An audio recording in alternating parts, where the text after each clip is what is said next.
आज हम यूरोपीय इतिहास के एक महत्वपूर्ण अध्याय जर्मनी के एकीकरण का अध्ययन करेंगे। 19वीं सदी में दो देशों का एकीकरण हुआ, जर्मनी और इटली का। जर्मनी और इटली दोनों के एकीकरण में नेपोलियन बोनापार्ट की प्रधान भूमिका थी। अपने विजय अभियान के दौरान नेपोलियन ने दोनों देशों के छोटे छोटे राज्यों को विजित कर उन्हें संगठित कर दिया था। जर्मनी का एकीकरण 18 जनवरी 1871 ईस्वी को हुआ। इसका एकीकरण प्रशा नामक एक राज्य के नेतृत्व में हुआ, जिसका शासक विलियम प्रथम था, और इसी प्रशा का प्रधानमंत्री ओटो वान विस्मार्क था। विस्मार्क के नेतृत्व में ही प्रशा राज्य के नेतृत्व में जर्मनी के एकीकरण की प्रक्रिया हुई। विस्मार्क ने जर्मनी के एकीकरण के लिए आयरन एंड ब्लड अर्थात रक्त और लौह की नीति अपनाई। उसका यह मानना था कि जर्मनी का एकीकरण सैद्धांतिक रूप से संभव नहीं है, इसके लिए कठोर नीतियों का अवलंबन करना पड़ेगा। जर्मनी के एकीकरण के लिए विस्मार्क ने 3 युद्ध किए। डेनमार्क के साथ युद्ध, दूसरा युद्ध ऑस्ट्रिया के साथ और तीसरा युद्ध प्रशा के साथ। ये तीनों देश ही जर्मनी के एकीकरण में बाधक थे। डेनमार्क के अधीन जर्मन जनसंख्या वाले 2 क्षेत्र थे, सेल्सविक और हालस्टीन। वहीं उत्तरी जर्मनी के 22 राज्य ऑस्ट्रिया के नियंत्रण में थे, तो दक्षिण जर्मनी के 4 राज्य फ्रांस के नियंत्रण में थे। सबसे पहले जर्मनी के एकीकरण के लिए विस्मार्क ने डेनमार्क के साथ युद्ध किया। डेनमार्क के अधीन जर्मन बहुसंख्यक जनसंख्या वाले 2 क्षेत्र थे, सेल्सविक और हालस्टीन। इन दोनों क्षेत्रों पर विस्मार्क अपना नियंत्रण चाहता था।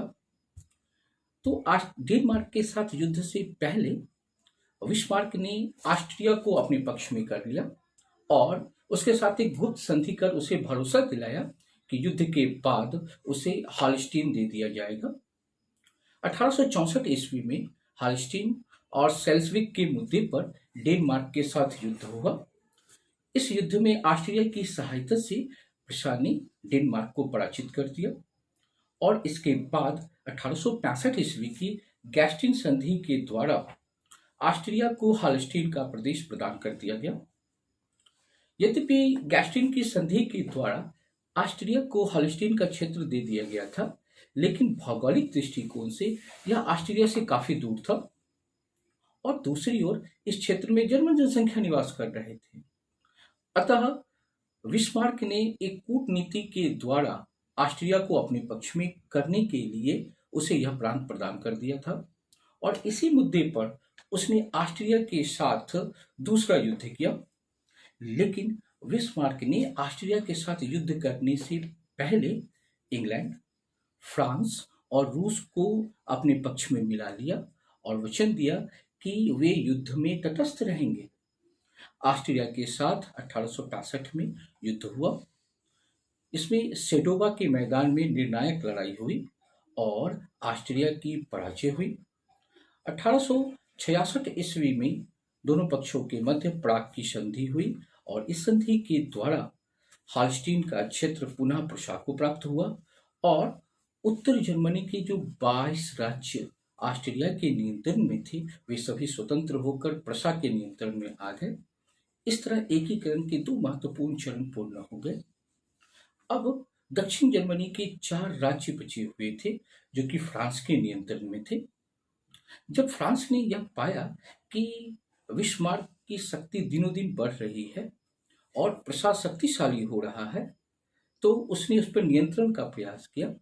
तो दूसरी ओर विस्मार्क बचे हुए दक्षिण जर्मनी के 4 राज्यों को भी प्रशा के नियंत्रण में लाना चाहता था। इसी मुद्दे पर 1870 ईस्वी में प्रशा और फ्रांस के बीच युद्ध हुआ।